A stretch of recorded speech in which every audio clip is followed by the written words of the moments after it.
시편 88편 1절부터 9절입니다. 주님, 나를 구원하신 하나님, 낮이나 밤이나 내가 주님께 부르짖습니다.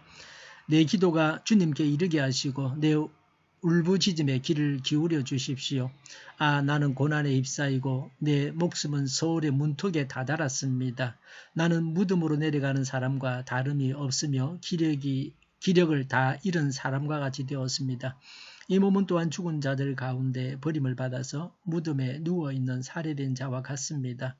나는 주님의 기억에서 사라진 자와 같으며 주님의 손에서 끊어진 자와도 같습니다. 주님께서는 나를 구덩이의 밑바닥 칠흑같이 어두운 곳에 던져버리셨습니다. 주님은 주님의 진노로 나를 짓눌렀으며 주님의 파도로 나를 압도하셨습니다. 주님께서는 나의 가까운 친구들마저 내게서 멀리 떠나가게 하시고 나를 그들 보기에 역겨운 것이 되게 하시니 나는 갇혀서 빠져나갈 수 없는 몸이 되었습니다. 고통으로 나는 눈마저 흐려졌습니다. 주님, 내가 온종일 주님께 부르짖으며 주님을 바라보면서 두 손을 들고 기도하였습니다. 아멘. 고라 자손의 찬송시입니다. 시인이 당하는 고통에 대해서 말합니다. 아, 나는 고난에 휩싸이고 내 목숨은 소울의 문턱에 다다랐습니다. 라고 했습니다. 간주에 보니까 소울의 문턱은 무덤 또는 죽음이라고 했습니다. 5절에 죽은 자들 가운데서 버림을 받았습니다. 건강을 잃었습니다. 몸이 죽어가고 있습니다. 8절에 주님께서는 나의 가까운 친구들마저 내게서 멀리 떠나가게 하시고 나를 그들 보기에 역겨운 것이 되게 하셨습니다. 갇혀서 빠져나갈 수 없는 몸이 되었습니다. 타인과의 관계도 끊어졌습니다.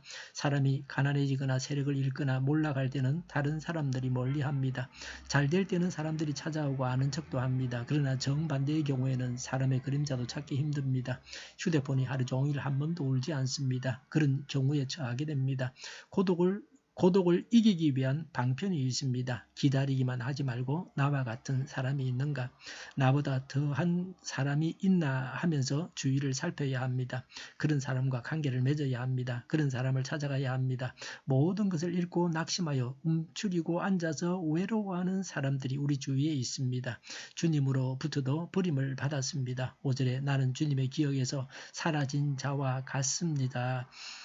주님의 손에서도 끊어진 자와 같습니다. 6절에 주님께서 나를 구덩이의 밑바닥 칠흑같이 어두운 곳에 던져버리셨습니다. 7절에 주님의 진노로 나를 짓눌렀고 주님의 파도로 나를 압도하셨습니다. 이런 고통을 당해보셨습니까? 욥은 아마도 이런 처지에 도달해본 사람입니다. 자신의 몸도 죽은 자와 같이 되어서 남들도 보기 싫어하고 가까운 친구나 아내도 등을 돌렸습니다. 고통을 당할 때 우리는 어떻게 합니까? 탄식하고 근심하며 괴로워합니까? 하나님과 사람과 모든 관계가 다 끊어졌습니다. 내려갈 수 있는 데까지 내려갔습니다. 추락하는 것도 바닥까지입니다. 바닥까지 내려가면 더 내려갈 것이 없습니다. 올라가게 되어 있습니다. 이런 마음을 가지고 추락하는 것도 즐길 줄 알아야 합니다. 예수님은 십자가상에서 하나님과 사람 모두로부터 버림을 당하고서 하나님 어찌하여 나를 버리셨나이까 라고 기도하셨습니다. 고난당할 때 어떻게 해야 합니까? 1절에 나를 구원하신 하나님이십니다. 이것을 확신해야 합니다. 고통 중에 있을 때에 하나님께서 나를 구원하셨음을 확신해야 합니다. 지금 보고 느끼는 대로 하지 말고 하나님께서 주신 믿음으로 확신해야 합니다. 어떤 경우에도 구원의 확신을 잃지를 말아야 합니다. 참신앙은 변하지 않는 것입니다. 어떤 경우에도 흔들리지 않아야 합니다. 기도하기를 쉬지 않는 신앙이 되어야 합니다. 잠시 동안은 기도하지만 얼마 동안은 기도하지만 계속해서 꾸준히 변함없이 기도하는 사람은 드뭅니다.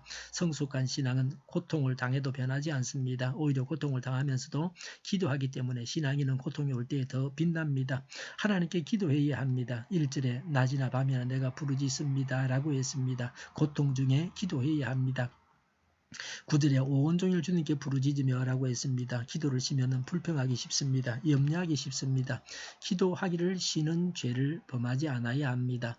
9절에 주님을 바라보면서 기도하였습니다. 믿음으로 기도했습니다. 믿음이 없으면 기도가 아닙니다. 기도는 믿음으로 드리는 것입니다. 하나님께서 주신 믿음으로 기도해야 합니다. 믿음이 자라가서 기도가 자라갑니다. 베드로가 예수님을 따라서 물 위를 걷다가 파도를 보고 두려워하자 물에 빠져 들어갔습니다. 우리의 눈이 볼 것을 봐야 합니다. 합니다. 눈이 볼 것을 보게 해주십사고 간구해야 합니다. 하나님만 바라게 해주십사고 구해야 합니다. 9절에 두 손을 들고 기도했습니다. 전적인 의탁입니다. 하나님만 구원자이십니다. 오직 믿을 것은 하나님뿐이라는 자세를 가져야 합니다. 그런 자의 두 손을 하나님께서 잡아주십니다. 우리가 들고 기도하는 두 손을 하나님께서 잡아주십니다. 어떤 고난을 당해도 하나님께 기도해야 합니다. 항상 하나님만 의지하고 바라면서 기도해야 합니다. 기도하겠습니다. 고난 중에도 기도하게 하옵소서. 항상 하나님만 의지하고 바라면서 기도하게 하여 주시옵소서. 우리 동일교회가 만군은 집하게 하여 주시옵소서. 예수 이름으로 명하노니 모든 병만은 물러가고 몸의 모든 부분들은 온전하게 될지어다. 신유의 기적을 베푸셔서 지금도 저희의 질병을 고쳐주시옵소서. 저희와 교회와 이 나라의 민족을 불쌍히 여겨주시옵소서. 독재 정권이 무너지고 적화 통일이 되지 않고 평화 통일이 되게 하여 주시옵소서. 전쟁 위험이 사라지게 하시며 핵으로 무장에서 균형을 유지하게 하여 주시옵소서. 신앙의 자유를 늘 누리며 살게 하여 주시옵소서. 하나님을 대적하는 세력들이 바로 망하게 하여 주시옵소서. 국회와 정부가 하나님이 기뻐하시는 법만을 만들게 하시며 반성경적인 모든 법과 영과 내규와 가짜 인권법이 나쁜 인권법이 폐기되게 하여 주시옵소서. 하나님이 기뻐하시는 지도자를 세워주시고 지도자 복을 받은 이 나라가 되게 하여 주시옵소서. 지진이 일어나지 않게 하시며 출산율이 올라가게 하여 주시옵소서. 자녀를 낳고 살만한 성적으로 건전한 나라가 되게 하여 주시옵소서. 에너지 정책, 재활용금 정책을 제대로 세워서 집행하게 하여 주시옵소서. 늘 맑은 공기를 마실 수 있게 하여 주시옵소서. 하늘 갈등과 한비 갈등이 잘 해결되어지게 하여 주시옵소서.